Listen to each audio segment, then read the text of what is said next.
ஒரு நேர்மையான ஆள் தான். ஆனா அவருக்கு வாய்ப்பு கொடுக்கல ஜனங்க. சீமானுக்கு தெரியுமா? வாய்ப்பு கொடுப்பாங்களா? கண்டிப்பா கொடுக்கணும். இந்த முட்டாள் ஜனங்க. ராஜா என்ன பண்ணுது? வெயில் அதிகமா இருக்குது ராஜா. நாங்க என்ன பண்ண முடியும்பா? கரண்ட் அடிக்கடி போதா என்ன பண்ண முடியும்? விஜய் வந்துதான் எங்களுக்கு கரண்ட் போகுது. ஆமா, நாங்க போடலையே. நாங்க போடல அவருக்கு. நாங்க வந்து உதயசூரியன் கட்சி அவருக்கு தான் நாங்க கட்சி அறிமுக போட்டோம். இது இவரு போடல. இவர் வந்து என்ன செய்யற நாட்டை சொல்லு. பிள்ளைங்க கருப்பு அழிக்கிறாங்க. ஸ்கூல் பசங்க எல்லாம் இந்த மாதிரி ஆகுது. என்ன பண்றாரு சொல்லு கொஞ்சம் எங்களுக்கு. மக்களுக்கும் நாங்க போடல. எப்படின்னா காலேஜ் பிள்ளைங்க தான் போட்டு அவரை தூக்கிச்சுங்க. நாங்களாம் யாரும் போடல ராஜா. சொல்லு. ஆச்சு எங்களுக்கு ஒன்றும் புரியலப்பா இவர் பண்ணது. ஆமா, இவர் பண்ணது எங்களுக்கு எதுவும் எதுவும் இன்னும் எதுவும் விலைவாசிலாம் ஏறுத கண்டி சிலிண்டர் கூட 1000 ரூபாய் ஆயிடுச்சு ராஜா. இப்போ கொடுக்கலையே. அது உங்களுக்கு தான் தெரியும். எங்களுக்கெல்லாம் எதுவும் பண்ணல. ஒன்றும் இல்லைப்பா. பரவாயில்ல, இப்பதானே வந்திருக்காங்க. இனிமேதான் பார்க்கணும் எப்படி இருக்குன்னு. அவர் நல்லா எழுச்சியா தான் பேசுறாரு. அவரும் ஆட்சிக்கு வந்தாதான் அவரு எப்படி பண்றாருன்னு நமக்கு தெரியும். அவருக்கு மக்கள் வாய்ப்பே கொடுக்கல. என்ன காரணம்னு நினைக்கிறீங்க? அது நம்ம சொல்ல முடியாது. ஆமா, கொடுக்கலாம். ஆனா மக்கள் கொடுக்கல. கொடுத்திருக்கலாம், ஆனா கொடுக்கல. நம்ம ஆமா ஆமா நான் வந்து படிச்ச ஆளுங்க மட்டும் தான். ஆமா பெண்களுக்கு அவங்க பாதிக்கு இடம் கொடுக்கணும்னு ஒரே கட்சி இருக்கு. ஆமா, ஆனா அவரை வந்து இந்த நம்ம தமிழ்நாட்டு மக்கள் மதிக்கவே மாட்டேங்கிறாங்க. மதிக்க மாட்டாங்கன்னு இல்ல, அவரோட கொள்கைகள் வந்து போய் சேரல, மக்கள் கிட்ட ரீச் ஆகல. இவர் வந்து நடிகர் ஒண்ணு சீக்கிரம் போய் ரீச் ஆயிடுச்சு. அவரு இன்னும் ஒன்று ரீச் ஆகல.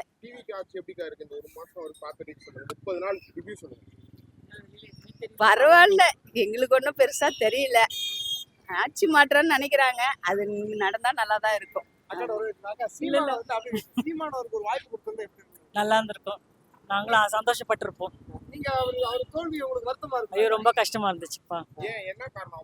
இல்ல, எத்தனை வாட்டி வந்து நிக்கிறாரு, தோத்து போறாரு. ஜனங்கள் அவரை சான்ஸ் கொடுத்து பாக்கணும் தான் சொல்றோம் நாங்க எல்லாருமே. அவருக்கும் ஒரு வாய்ப்பு கொடுங்க. அதான் ஏன் தெரியலங்க. என்ன காரணம் நீங்க நினைக்கிறீங்க? இலவசம் கொடுத்தா ஜனங்க போட்டிருப்பாங்க. இப்போ டிஎம்கே இலவசம் கொடுக்குறாங்க, ஏடிஎம்கே கொடுக்குறாங்க. கொடுக்க மாட்டேன்னு எதுவுமே இல்லை. டிவிக்கும் கொடுக்க ஆரம்பிச்சுட்டு ஜனங்க போட்டு. ரெண்டாவது நடிகன்றதோட்டு அந்த மோகத்துல போட்டாங்க ஜனங்க. வேற ஒன்றும் கிடையாது. இலவசம் கொடுத்து மக்களை ஏமாத்த விரும்பலங்கிறார் சீமா. அது ஜனங்க இலவசம் தான் வேணும்னு எதிர்பார்க்கணும் கண்டிப்பா. ஆனா அப்படி சீமானை ஏமாத்திட்டீங்களா? நாங்க ஏமாத்தலங்க. ஜனங்க எல்லாருமே எங்க டிஎம்கேக்கும் எல்லாரும் எவ்வளவு பேருக்கு 5000 கொடுத்தாங்க. எங்களுக்கெல்லாம் வரல. அதனால நான் இதுல சொல்லலை. பட் யாருக்குமே அதெல்லாம் ரொம்ப வருத்தமாயிடுச்சு. சீமான் தோல்வி வருத்தம். கண்டிப்பா கண்டிப்பா. அவர் ஒரு தொகுதியாச்சும் வந்திருக்கலாம், வராம விட்டாங்க. ஆனா மக்களுக்கு இன்னும் அந்த அளவுக்கு விழிப்புணர்வு வரல. அவ்வளவுதான். யோசிச்சு முடிவு எடுப்பாங்க. இந்த ஆட்சி போக போக எப்படி இருக்குன்னு பார்த்துட்டு முடிவு எடுப்பாங்க. கண்டிப்பா. ரொம்ப கஷ்டம் தானே. ஒன்றும் பண்ண முடியாது. எந்த ஆட்சி வந்தாலும் கட்டாக தான் செய்யும். விஜய்க்காக சப்போர்ட் பண்ணுறது தப்பாக நினைக்காதீங்க. அது வந்து பொருளாதாரம் வளருது இல்லை. எல்லாரும் ஒரு 2-3 ஏசி வேலை போடுறாங்க, எல்லாரும் வளர்றாங்க. அதனால ஒன்றும் பண்ண முடியாது. கடந்த திமுக ஆட்சியில் இப்படி இருந்துச்சு. எல்லா ஆட்சியிலும் இருக்கும். இந்த மாதிரி இப்போ கடந்த 3 வாரமா அதிகமா ரொம்ப கரண்ட் கட் ஆகுது. அப்படிலாம் ஒன்றும் இல்லை. சொல்லக்கூடாது. யார் மேலே குறை சொல்லாதீங்கண்ணா. சரிண்ணா, போராடுறாங்கண்ணா சொல்லுங்க. ஒரு வீட்டுக்கு ஒரு ஏசி வாங்கினா 4-5 ஏசி வாங்கிறாங்க. கரண்ட் பில் கட்டுறேன்னா அதுக்கேற்ற ஸ்டோரேஜ் பண்ணணும். அது கவர்மெண்ட் தான் பண்ணணும். புரியுதுங்களா? இது வந்து கவர்மெண்ட் தான் பண்ணணும். இதுக்கு சரியான நடவடிக்கை டிவிக்கு எடுக்குமானா விஜய் கட்சி எடுப்பாங்களா? ஏன்னா இப்பதான் வந்துக்கிறாங்க. நாங்க வந்து அவங்களுக்கு சப்போர்ட் பண்றதுக்காக சொல்லாதீங்க. பொதுவா சொல்றாங்க டிஎம்கே தான் இருந்தாலும் சொல்றேன். அவங்க வந்து இப்பதான் வந்துக்கிறாங்க. காரணங்கிறாங்களே. யாரு? மக்களா? திமுக தான் காரணம். கரண்ட் கட்டுக்கு திமுக தான் காரணம்னு டிவிக்கு. அதெல்லாம் தப்புண்ணா. ஜென்ரல் நாலேஜா புரிஞ்சுக்குங்க. உங்க வீட்டுல ஒண்ணு நடந்தா அவங்க காரணம். நாட்டுல ஒண்ணு நடக்குதுன்னா, ஒரு பொது இது நடக்குதுன்னா, இது ஜென்ரலா ஒரு வீட்டுல ஷார்ட் சர்க்யூட் ஆச்சுன்னு வச்சுக்கோங்க. எல்லார் வீட்டுல ஷார்ட் சர்க்யூட் தான் ஆகும். அதெல்லாம் ஒன்றும் சொல்ல முடியாதுண்ணா. டிவிக்கும் அதுக்கு சம்மந்தமே இல்லை. டிஎம்கேக்கும் இதுக்கு சம்மந்தம் இல்லை. இது பொது நல்லா கொஞ்சம் யோசிக்கணும்னா, அதாவது ஒரு 10 யூனிட் தாங்குறதுல 20 யூனிட் வச்சு போட்டிங்கன்னா கம்மியாக தான் ஆகும். அது ஜென்ரல் அவங்க தான் பண்ணணும். டெவலப் பண்ணுறது பிடபிள்யூ. விஜய் எல்லாம் கிடையாது. பிடபிள்யூன்னு ஒரு டிபார்ட்மெண்ட் இருக்குது. விஜய் என்ன பண்ணுவாரு? ஆனா எந்த இதுவும் முதலமைச்சரும் அவங்க செயல்படலண்ணா. கீழே இருக்கிறவங்க தானே செயல் பண்ணணும்.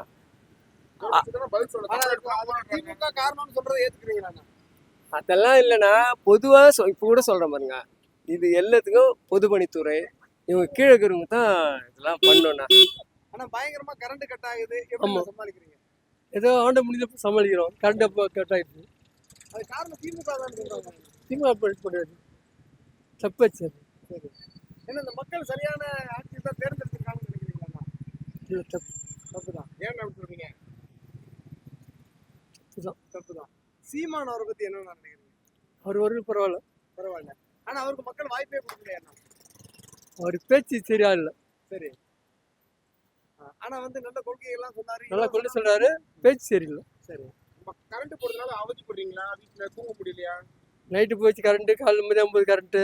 போயிட்டு தான் இது மணி 2 வாட்டி முன்னாடி போகுது கரண்ட்டு. இது காரணம் யாருன்னா? எந்த கவர்மெண்ட் தானே? அவங்களும் பொறுப்பு தான். பொறுப்பு டிவிக்கே தான். ஆமாம், அவங்களும் பொறுப்பு. நன்றி.